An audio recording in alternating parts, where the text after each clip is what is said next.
Salve a floresta, salve a Amazônia. Salve a Amazônia, salve o Brasil. Salve as florestas tropicais. Salve a COP, salve a Amazônia. Salve e salve, salve. Salve a humanidade, salve a Amazônia. E salve a cultura popular.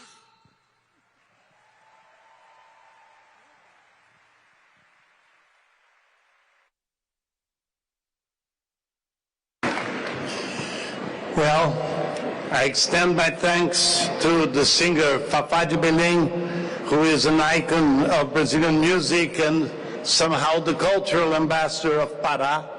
But Margareth Menezes, who came in second, is not only a distinguished musician, but she's also the Minister of Culture of President Lula.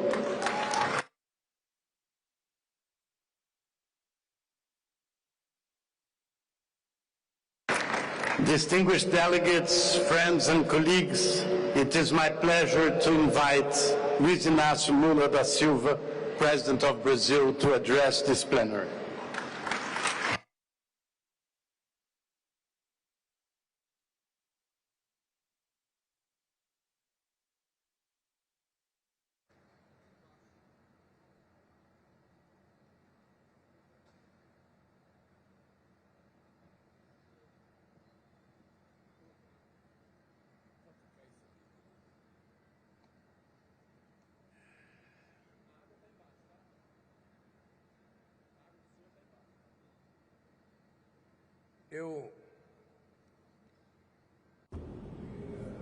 I would like to say, after greeting my dear wife, Janja, and after greeting my brother, André Corrêa do Lago, and after greeting Simon Steele, Executive Secretary of the Frame Convention of the UN, and greeting all the UN representatives here in this meeting, our governors, our senators, the cabinet ministers of my government, I would like to say to all of you that it's very difficult to talk before we can pay a homage to the state of Pará and the people of the state of Pará, those that came here from other countries to participate in this conference.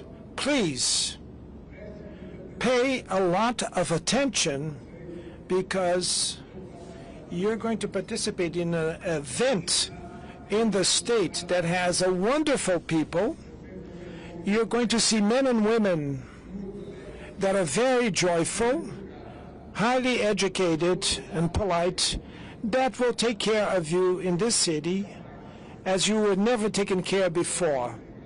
I would like to thank to my team from the Chief of Staff, represented also by Governor Helder Barbalho, for making this achievement to hold the COP meeting in the heart of the rainforest in the state of Pará and in the city of Belém.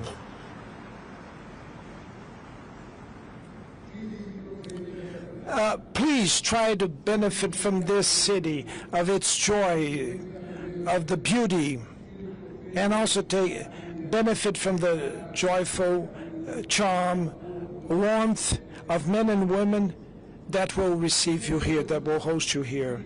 And above all, take benefit of the cuisine of Pará.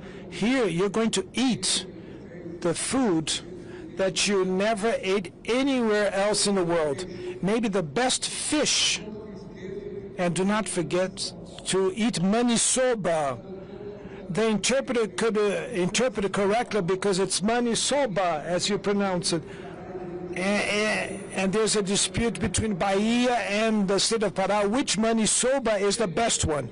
And I also would like to say to all of you that to organize COP here, it was so difficult to end with the pollution in the planet. It was much easier to have the COP in a finished city, a city that would have no problem.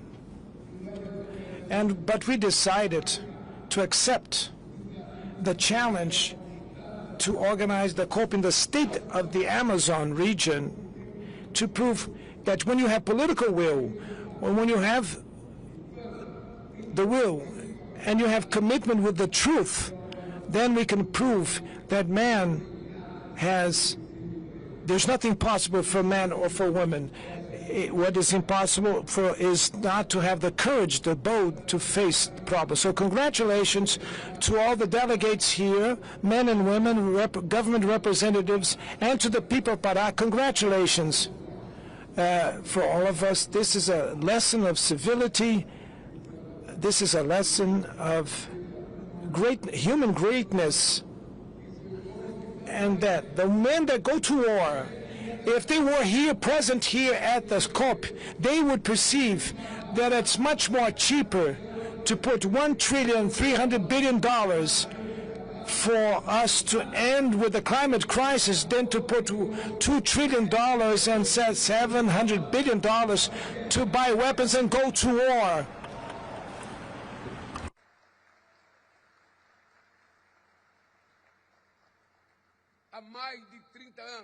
For more than 30 years, at the Earth Summit meeting in '92, the leaders of the world gathered in the city of Rio de Janeiro to discuss development and environmental protection. In that moment, multilateralism was experiencing its apex.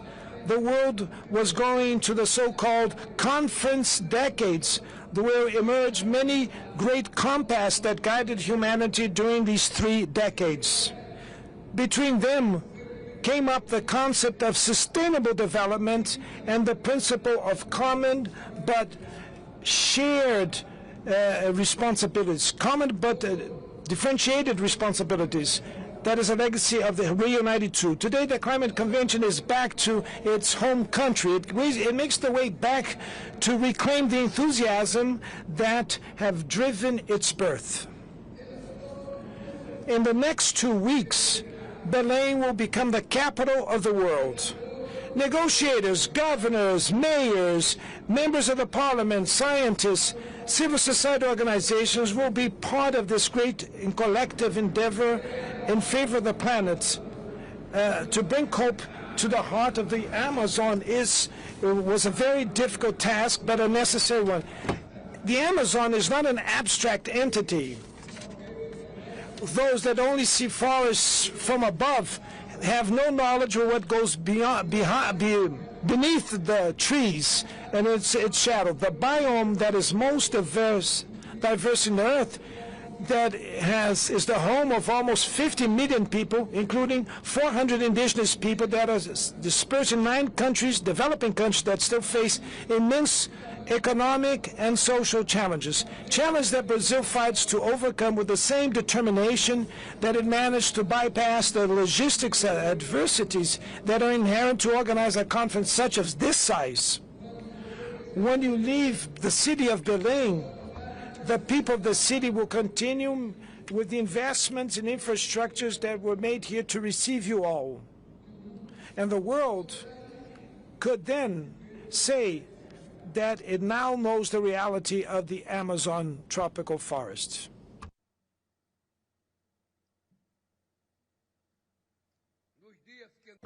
In the days that came before this conference, heads of state and of government, ministers of state, representatives of international organizations, and of civil society gathered during the Belém Summit meeting for climate. We launched a tropical Forest Forever Fund. It's an innovative facility that in just one day was invested $5.5 billion in investments. We adopted collective commitments. First, integrated handling of fire. Second, the right to land ownership of the indigenous people and traditional peoples, to quadruple the production of sustainable fuel, the creation of a coalition on carbon markets, and the alignment of climate action to fight hunger and absolute poverty. And more, at the fight against environmental racism. The Belém Summit was the arrival point of a long road that Brazil invited the international community to follow this long and winding road during the presidencies of the G20 and the BRICS. The synthesis of the elements that we gathered during this trajectory is contained in the so-called call to action that we launched during the summit meeting, and that was a contribution to the debates for this COP and beyond the COP. Climate change is not a threat of the future. It is already a tragedy of the present time. The Melissa hurricane that hit hard the Caribbean region and the tornado that reached the state of Paraná in the south of Brazil have left fatal victims and a trail of destruction. Droughts, fires in Africa and Europe, the floods in South America and in Southeast Asia, the increase of the global temperature is spreading pain and devastation, especially amongst the most vulnerable populations. COP30 will be the COP of truth. In the era of fake news and misinformation, the obscurantists reject not only the evidence by science, but also the multilateralism progress. They control algorithms, sow hatred, and spread fear. They attack institutions, they attack science and universities. Now it's the moment to impose a new defeat to the denialists.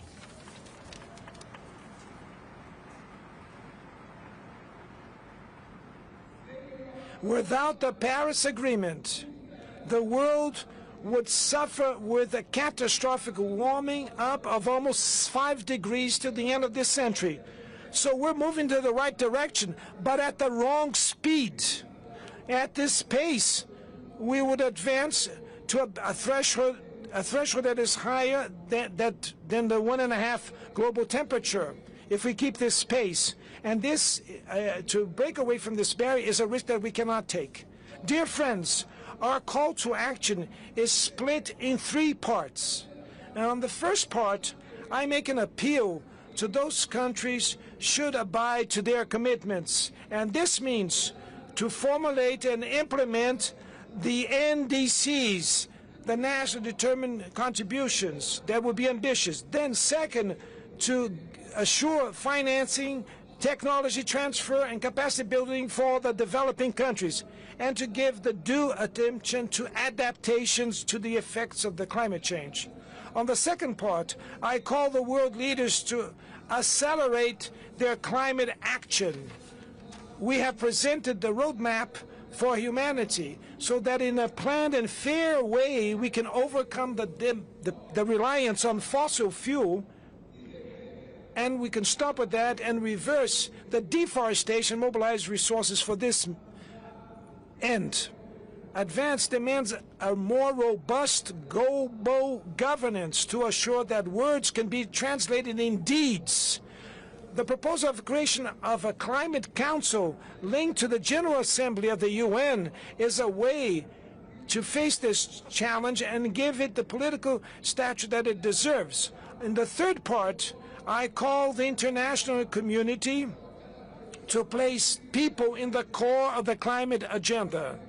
Global warming could push millions of people to hunger and poverty, and that we can have setbacks of decades of advancement. The unproportional impact of climate change on women, Afro descent, migrants, and marginalized groups that should be taken into account in the adaptation policies. It is fundamental to recognize the indigenous people territories and traditional communities in the efforts for mitigation. In Brazil, 13% of the territory are demarcated land for peoples indigenous. Maybe it's not much. We should have a fair transition, needs to contribute to reduce the asymmetries between the global south and global north forged during centuries of emissions.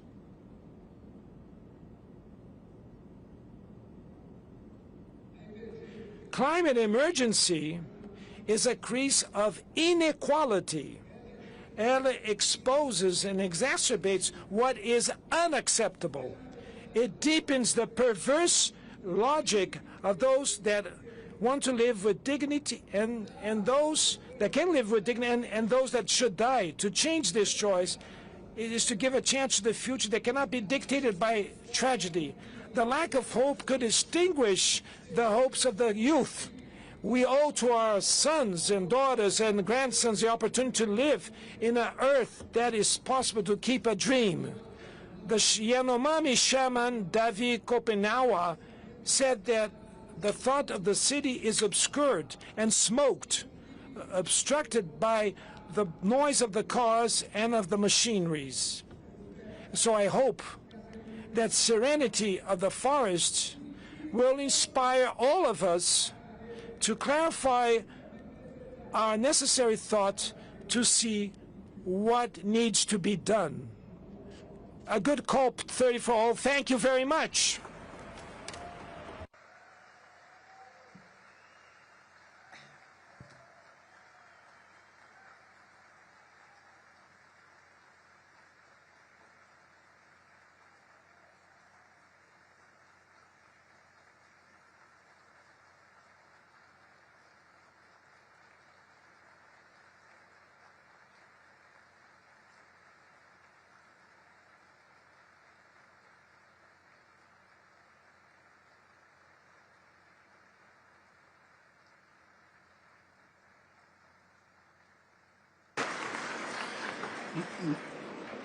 Muito obrigado, Presidente Lula.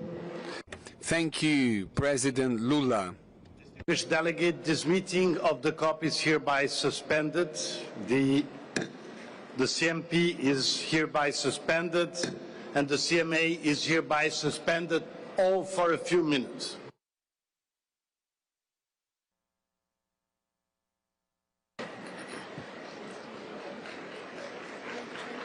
Yeah. Excellencies will change. Excellency delegates, we will take a pause of 3 minutes and then we shall resume the sessions. We shall take a pause for 3 minutes and thereafter we will resume the session. So please take your respective seats for us to proceed in the next 3 minutes. Thank you.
Ladies and gentlemen, we're going to resume the COP meeting.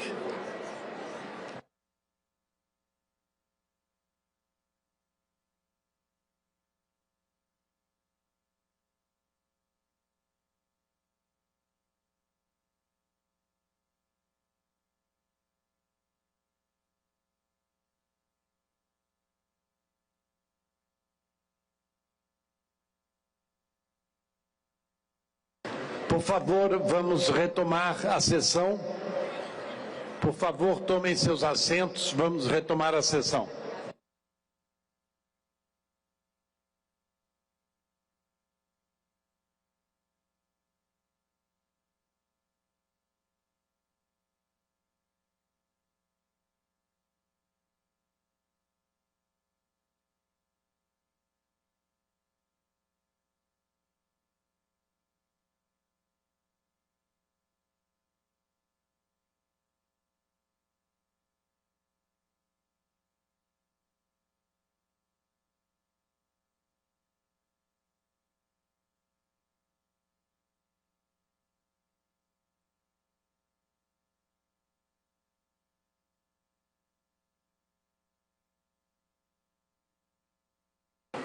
Muito obrigado.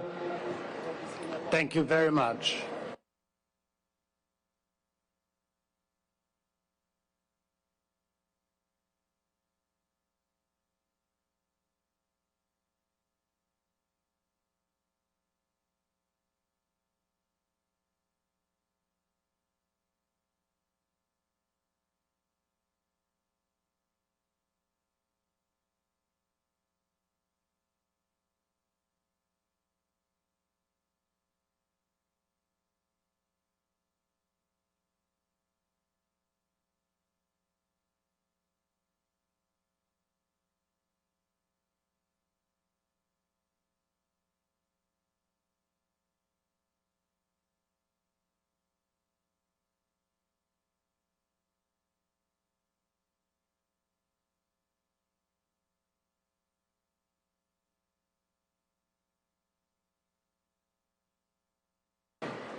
So, delegates, we now resume the first plenary meeting of COP30.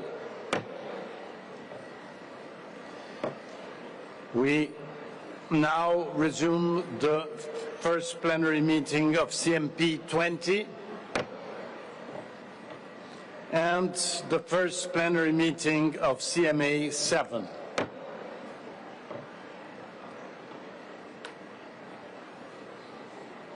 I will now present a video message from the chair of the Intergovernmental Panel on Climate Change, Jim Skill.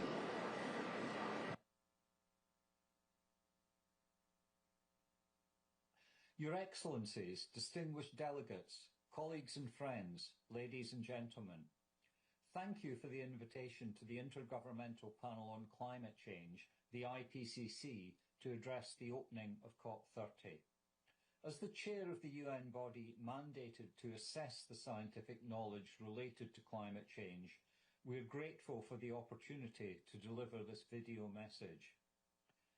Allow me to start by congratulating the government of Brazil and the city of Belém on hosting this year's COP, the first in Brazil since the 1992 Earth Summit. The Rio Conventions stand as a testament to a global commitment to tackling environmental and development issues. And since then, the challenges posed by climate change to both human and natural systems have become both more acute and more evident. The World Meteorological Organization has shown that 2024 was the warmest year on record, reaching 1.55 degrees Celsius above the pre-industrial levels, with the long-run trend standing at between 1.34 and 1.42 degrees Celsius. UNEP's 2025 emissions gap report released last week shows that even if countries fully implement their nationally determined contributions, global temperatures could still rise by 2.3 to 2.5 degrees Celsius this century. And based on the evidence in the most recent IPCC reports, it is now almost inevitable that 1.5 degrees Celsius of global warming will be exceeded in the near term. And this is unambiguously due to insufficient climate action over the last few years and the consequent continued increase in greenhouse gas emissions. But returning global warming to 1.5 degrees Celsius by the end of this century may still be possible. It would involve immediate, deep and sustainable